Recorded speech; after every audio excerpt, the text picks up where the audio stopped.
O akala ko ba trilyonaryo tong tao na to, si FLM. Panoorin natin. 35 seconds. 39 seconds. Okay, 41 seconds. Ano yung boss? Aquapana natin. Aquapana. Wala tayo aquapana, boss. Ice water lang. Ice water.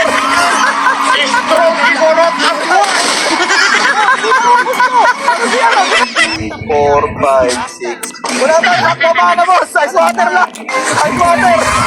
Nakita niya kung gaano po siya katitig sa pera. Akala ko ba trilyonaryo ng Pilipinas to? Bilyonaryo to, pero trilyonaryo to, sobrang yaman nga nito ni FLM eh. Diba? Pero ganito yung parang alam mo yung pagkasabi ko sa pera, yung pagkatitig niya. Ayun o, titignan nyo kasi ito po ay isang nag-viral po kasi to eh. Bagan, kumagat siya sa challenge ng isang vlogger, na sikat na vlogger to na may-ari ng takoyaki.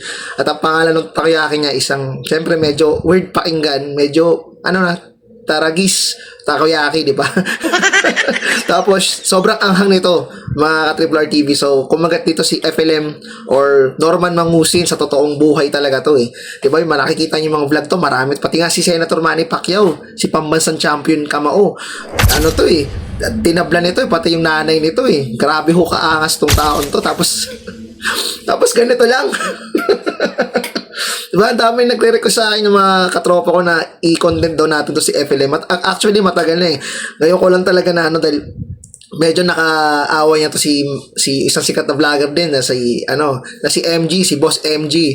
Diba? Tapos, nagsumbong pa to si Boss MG kay Senator Manny Pacquiao dahil pati ba naman yung nanay nito ni Senator Manny talagang tinabla pa. So, sobrang tagal na to nag-viral. So, until now, naghihintay pa rin ako nakasuhan to ni Senator Manny. Ewan ko, galit na galit siya sa vlog eh, na may sinabi si Manny Pacquiao, si Idol Manny. Pero until now, wala naman nangyayari eh. Nagayabang pa rin sa mga vlog niya, sa mga live niya eh. Diba? Bisa naiinis talaga akong panoorin to, pero natutuwa ako eh, pag na-stress ka.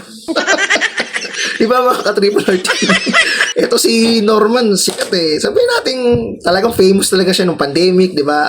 Ako, napanood ko to nung pandemic days, talagang tumulong daw to. Pero marami nagsasabi na galing to sa OFW, yung kanyang pagbibigay ng mga yung kaban-kaban ng bigas na pinabigay niya nakaraang pandemic, di ba?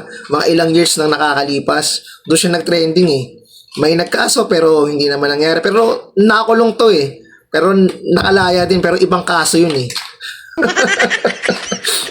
Ewan ko talaga dito kay FLM. Tapos ang angas pa magamon ng away. Tapos yung mga sinasabi niya, kinakain lang din naman niya, di ba? Yung mga ganyan tao sa mga vlog, di ba? Ewan ko kung strategy niya pa to para sumikat lang, di ba? Sabi nga nila is negative image is still publicity. So, negative ba yan o positive is still publicity pa rin, no? Kung dyan siya sumisikat, wala tayong magagawa. Pero, one of these days, kung may mapikon sa kanya, di ba? Tablahin talaga siyang kasuhan. So, balak niya na magpakulong daw eh. Di ba yung mga, ewan ko ba? Pati ako, naguguluhan ako to dito kay FLM. Bahala na kayo mag-isip sa kanya. Peace out. Dagdag sa problema bukod kay Alvin Aragon.